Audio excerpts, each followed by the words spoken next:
The board was fine with all that. They just don't want to be accountable or responsible for what they've been doing. Back to their press release. 3 directors have agreed to remain on an interim basis so the foundation can continue to meet its obligations pending board renewal. Yeah, I would hope so. We would like to thank Pascale Fournier for her work as president and CEO over the last 5 years. Oh, the things, I bet she's seen some things.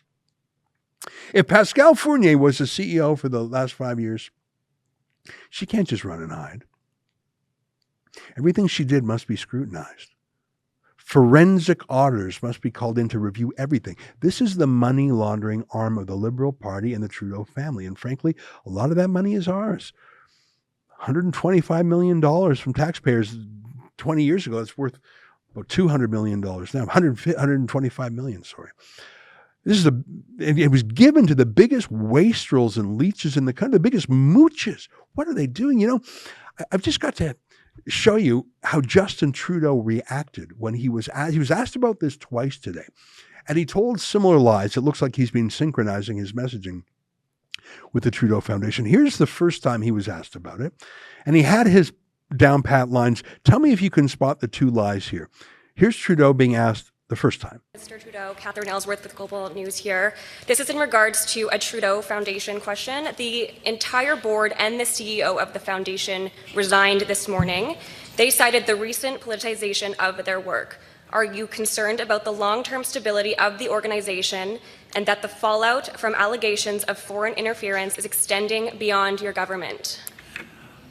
As you well know, the Trudeau Foundation is a foundation with which I have absolutely no intersection.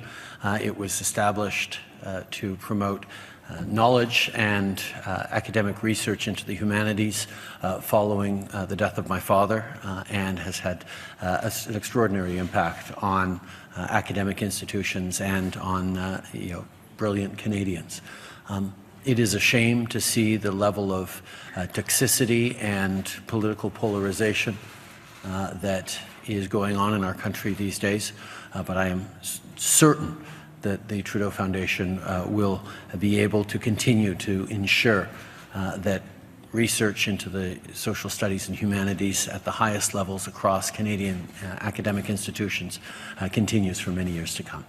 Oh, did you get that? So it's toxic to ask about Chinese Communist Party donations. It's not toxic to take those donations and launder them through the foundation. You see, it's toxic to ask about it. And my favorite part is there's no connection at all between Justin Trudeau and the Trudeau Foundation and Alexandre Trudeau and his half-sister and the family. And no, you're toxic for mentioning it. Those are 2 lies in about 60 seconds? And here he is asked about it later in the day, and he gets downright angry. He says that other people are politicizing the Trudeau Foundation. Really? Who else is laundering money from foreign dictatorships through it? Look at the second time he was asked about it. In regards to the CEO and the board of directors resigning from the Trudeau Foundation, given that they cited politicization, will you continue to appoint people connected to the foundation to do work for your government? Those people who are trying to get short-term political gain by increasing polarization and partisanship in this country by launching completely unfounded and ungrounded attacks against charities or foundations must not succeed. Canada is a place where we support good works of all different types. And we need to continue to do that. I have no doubt that the Trudeau Foundation, like foundations and charities that conservative politicians have attacked in the past, will continue to do the excellent work that it will do. But as I've said many times, it's a foundation in my father's name that I have no direct or indirect connection with. What a crook. What a gaslighter. He blames others for doing what he himself did. That's the key to understanding Trudeau. When he calls you a sexist, remember, he's the guy that sexually assaulted Rose Knight in Creston, BC. When he calls you a racist, Remember, he's the guy that dressed up in blackface so often he lost count. Whatever Trudeau accuses you of doing, that is an easy way to understand what he's thinking about because he did it. That was an excerpt from the Ezra Levant show. I'm Ezra Levant. Every weekday, I do a monologue about the topic of the day.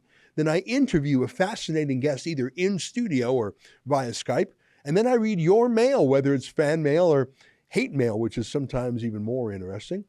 This is on our premium service, though, called Rebel News Plus. Go to rebelnewsplus.com. It's $8 a month or less if you buy a whole year in advance. You get my show every weeknight, plus Sheila Gunn Reid's show every week. It's called The Gun Show. It's pretty amazing.